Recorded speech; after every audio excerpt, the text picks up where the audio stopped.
Hey everybody, my name is Thaddeus Crews, character designer and programmer on Nickelodeon All-Star Brawl. And today, we're going to be showing off some of the mechanics. This game is a platform fighter, meaning that the objective is to ring out your opponent. Ringing out an opponent has everything to do with their percentage. At low percents, they won't go very far at all. At high percents, they'll go flying. You won't want to go all out to begin with. You'll need to start out with light attacks. Light attacks are the options you use to build percentage. And like you'll see with most attacks, they come in pairs of 3. Light up, light down, and light mid. Once you've built up enough percent, you can move on to strong attacks. These two come in up, down, mid. For the most part, these kinds of moves will be fairly similar across the cast. Where characters really diverge is in their specials. Just as before, they come in 3 flavors: mid, up, down. These principles extend to the air as well.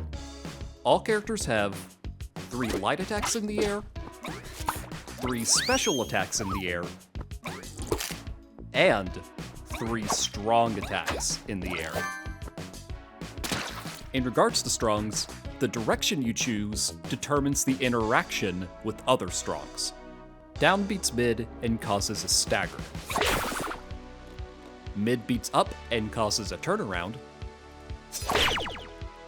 Up beats down and causes a spin out.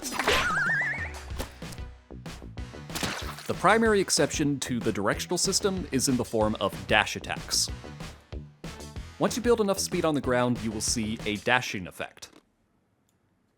This indicates that you can perform a dash light or a dash strong.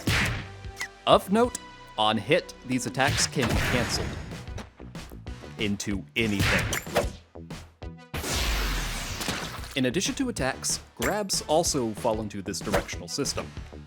Or more specifically, throws. While holding something, you're able to move around freely. And if you're on the ground, get a jump out. What's more, you can actually grab in the air, even after a double jump.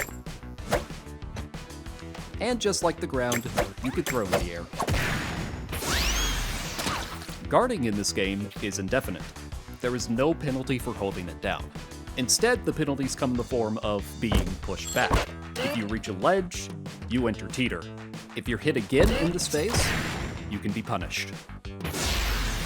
A guard can become more effective by either timing it to the hit, or by holding in the direction of the attack.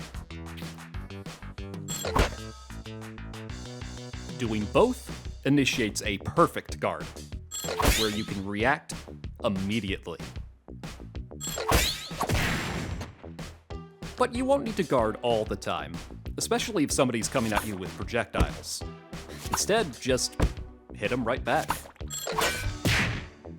The projectiles in this game follow a leveling system, in that the more they're redirected, the more powerful they become. And that's not all. Those grabs from before, you didn't think they were just for players. In regards to movement, at all times characters have the freedom to turn. Both on the ground and in the air. This turning system can be locked by holding strafe. Using the left trigger on most controllers, you will put your character into a state where they are incapable of turning at all, both on the ground and in the air. The benefits of not strafing include being able to do all of your aerials in multiple directions. On the flip side, a benefit of strafing is that you're able to do full retreating attacks without compromising movement whatsoever. On the topic of movement, there is also air dashes. Air dashes grant no invincibility, but are fully actionable after the fact. you only get 1 per air time. However, the downwards air dashes are a lot more unique. They are significantly faster